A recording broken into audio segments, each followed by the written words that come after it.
So, the title of this talk is What is Wrong with the Theory of Everything? There is a film of the portraying part of the life story of Professor Stephen Hawking, and the film is called The Theory of Everything, and I'm picking up on the physics bit of it and pointing out what is wrong. So here is the film now.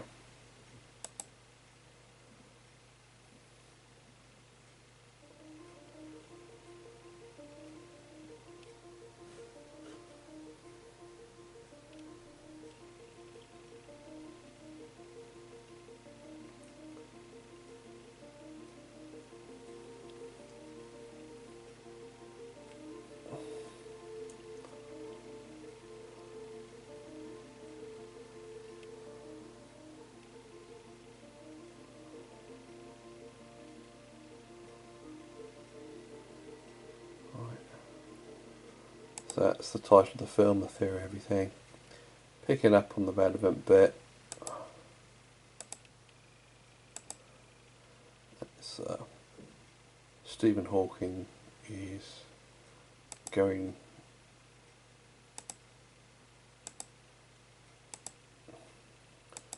to a talk given by Penrose, and this inspires Stephen Hawking to do his theorising.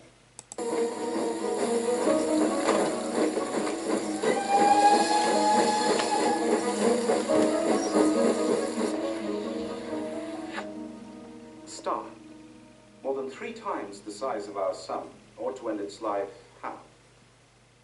With a collapse. The gravitational forces of the entire mass overcoming the electromagnetic forces of individual atoms and so collapsing inwards. If the star is massive enough, it will continue this collapse, creating a black hole, where the warping of space-time is so great that nothing can escape, not even light. It gets smaller. So this is supposed to be Penrose, I think, giving his talk on black holes. Smaller. The star, in fact, gets denser as atoms, even subatomic particles, get literally crushed into smaller and smaller space. And at its end point, what are this is supposed to be Hawking.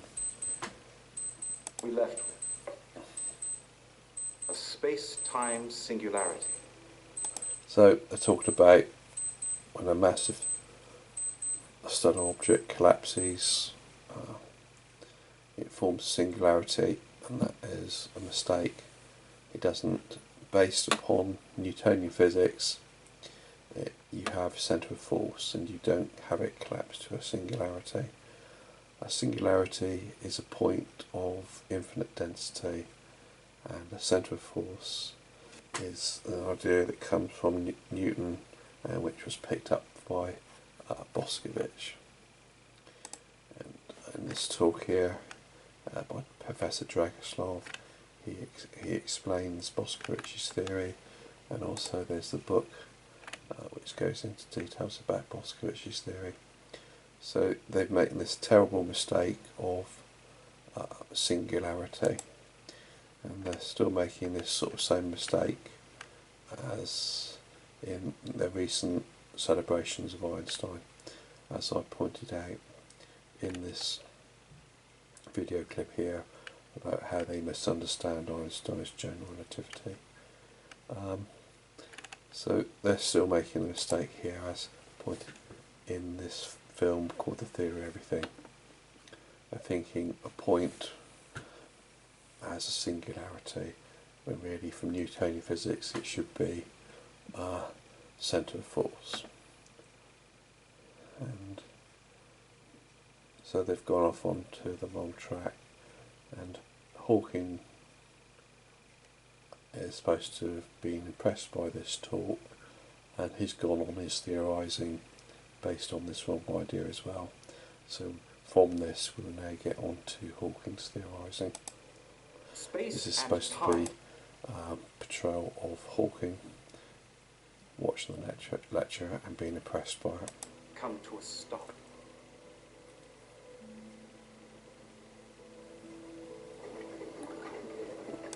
So now this is supposed to be Hawking having his coffee or whatever drink and thinking about the lecture and then starting his own theorising based from that lecture.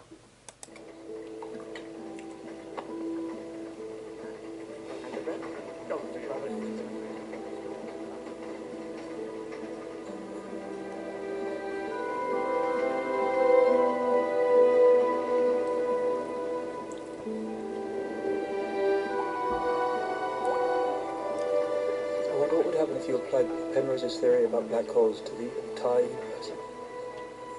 If Einstein is right, or if general relativity is correct, then the universe is expanding, yes? Yes. Okay, so if you reverse time, then the universe is getting smaller. All right. So, what if I reverse the process all the way back to see what happened at the beginning of time itself? The beginning of time itself. Yes.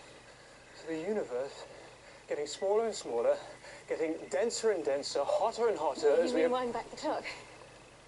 Exactly, wind back the clock. Wind back the clock. Is that what you're doing? You're winding back the clock? That is what I'm doing. Well, keep winding. I think you've got quite a long way to go. Keep winding. I don't want to fall in. Well, you've got to go back to the beginning of time. You've got a long way to go. Oh, keep winding. Keep winding. Until you get... A singularity. Space-time singularity. So the universe born from a black hole exploding. There you go. So he's picking up on the wrong idea as well about singularity, and he's getting that from Penrose. So it's all building upon mistakes. Keep going. What do you mean keep going? Before the universe began? No. Keep going, develop the mathematics.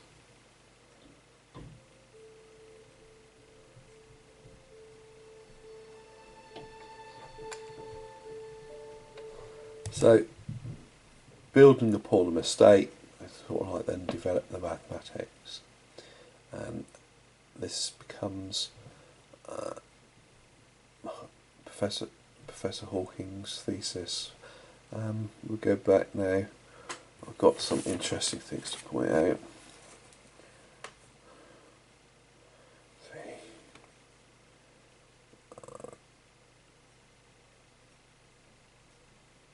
So it's the interesting bit here is when Hawking is asked what does he do, he explains he does cosmology, and how he describes what cosmology is interesting. So we just listen to this. French and Spanish. What about you? What do you... Oh, cosmologist. I'm a cosmologist. What's that? It's a kind of religion for intelligent atheists. Did you get that? You're saying that cosmology is a religion for intelligent atheists. So when these people, cosmologists or physicists or whatever, start doing their stuff, and if they're atheists, they're sort of still wanting to hold what they believe as a sort of religion, and that can explain why they get stuck into believing what they do. They've got too strong a hold on it. They're believing their theories like a religion. So this is why they don't want to change their mind. They just get stuck into the rut.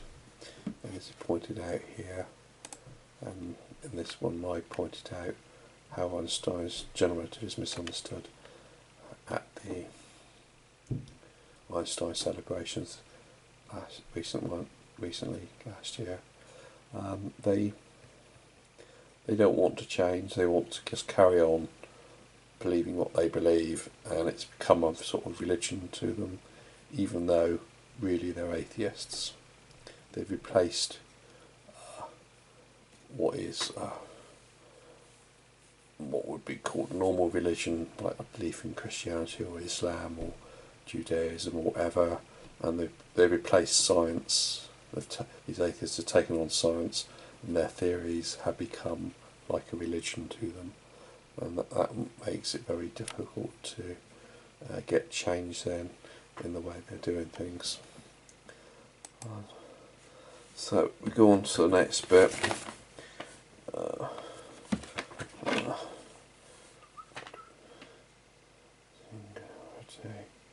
It's interesting, another place here.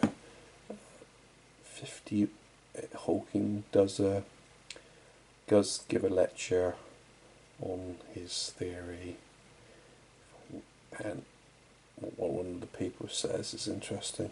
That he gives a little talk.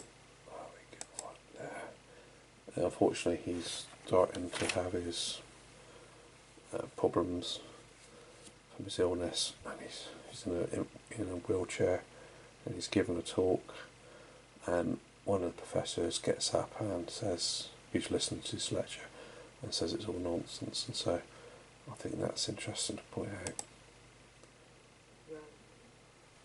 Go on. Nothing. From nothing to nothing. You owe me another beer. They're contrasting Professor Hawking giving a talk and then flipping backwards and forwards between a general talk about it in the pub. So I've just shown you that our friend has proven that time indeed has a beginning. Not only that, how the universe was born and how it will end. Bang! Crunch! It's beautiful. It's racist. It's complete nonsense. there you go. This is flipping back to the lecture, and one of the people in the lecture gets up and says it's complete nonsense to Stephen Hawking. It's preposterous. Was it something I said, Professor? So I thought that was interesting to point out that that Stephen Hawking gives a talk to all these so-say learned professors, and some of the professors are disagreeing with what's being said. But of course, those leave, and some other professor gets up and says he thinks it's the theory of Stephen Hawking is good. But it's interesting to point out that there is this sort of conflict in cosmology, that people do have different opinions, and there's suddenly something happens for some unknown reason, and then only one point of view is pushed across as being the correct one, and then the opposing view is then sort of like suppressed to quite a bit of extent. So in the moment, in the news media and so forth, Professor Hawking, this theory is brilliant. But as we go on a bit further into the film, he does change his point of view. 1040. Back here, as he gets older, he's changed his point of view about the theory of the universe. The initial theory is you've got some sort of singularity, and that sort of that is what I pointed out is wrong. They're forgetting, or conveniently forgetting, that the unified field theory is 18th century from this person, and you are not dealing with singularities, you are dealing with particles that are centre of force. So they starting completely wrong on their point of view on these things. So now we're picking it up now where he has changed his mind a bit, and this is they're just doing this sort of conversation about physics very casually, sort of right at dinner talking about physics, theory, and they of course they bring in things like God in the sense of creator of the universe.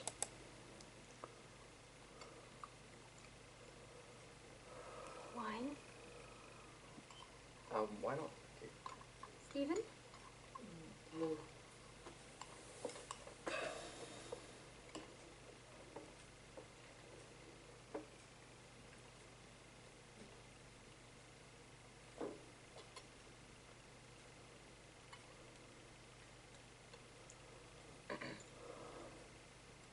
Stephen, Jane was telling me that you have a beautiful theorem. That, that proves that the universe had a beginning? Is that it? That was my PhD thesis. My new project disproves it. So his PhD thesis was the idea that the universe had a beginning, and now his new project was that it doesn't. So that's how the universe point of view on these things. But it's still built upon this mistake, which I pointed out earlier. Disproves it? Mm-hmm. Oh. So then you no longer believe in the creation? What one believes is irrelevant in physics. Irrelevant in physics. Oh. There's the sort of thing they say it's relevant belief, but actually that it is.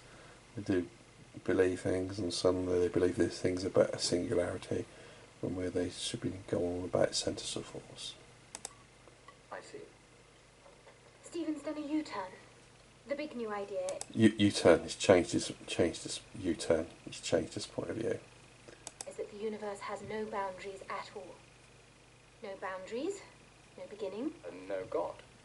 Oh.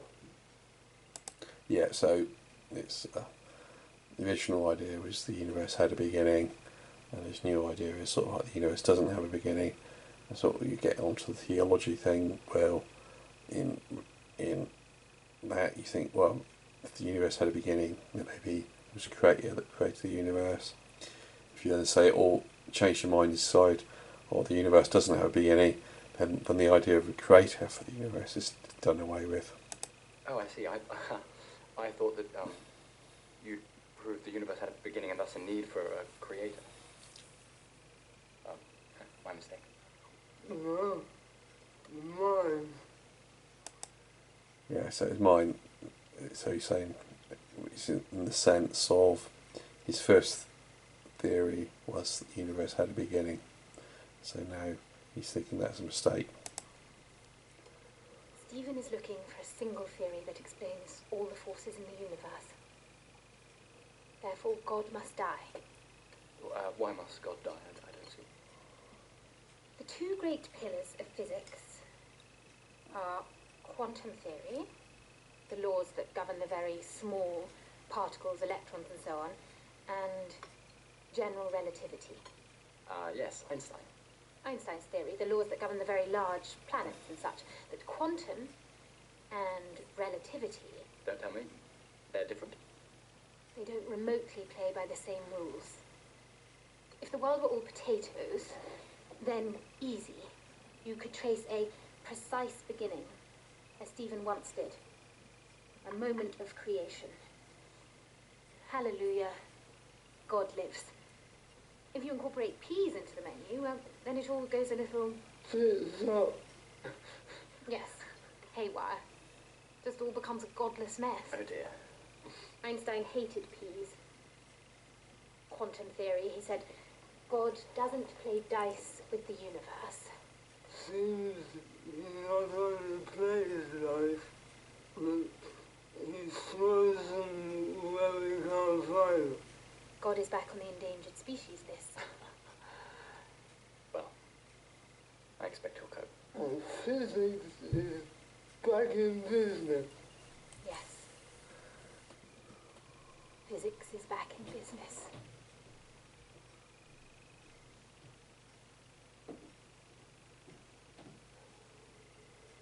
So that was it. We'll be picking up from what I've got. We have here Boskovic. He gave us the unified field theory, and from that quantum physics came about. This is in the talk here from Boskovic's theories of modern quantum physics, as explained by Dragoslav. So explain that, and then you've got issues like Einstein's relativity, and that's all just, a lot of it is just collections of mistakes. So when it comes to the issue which they were pointing out, that quantum physics doesn't combine with Einstein's general relativity. Well, there you go, I've done it. It's Boskowitz theory, unified field theory, and the problem is chuck away a lot of Einstein's relativity as just mistakes. So there you go, that is what is wrong, and it all goes back to this idea of a singularity. They shouldn't be doing that. They're messing up. You probably treat it as an approximation to do that, but really you should be dealing with singularity. You should be dealing with centre of force, which is dealt with by Boskowitz's theory. So that's the end. Thank you.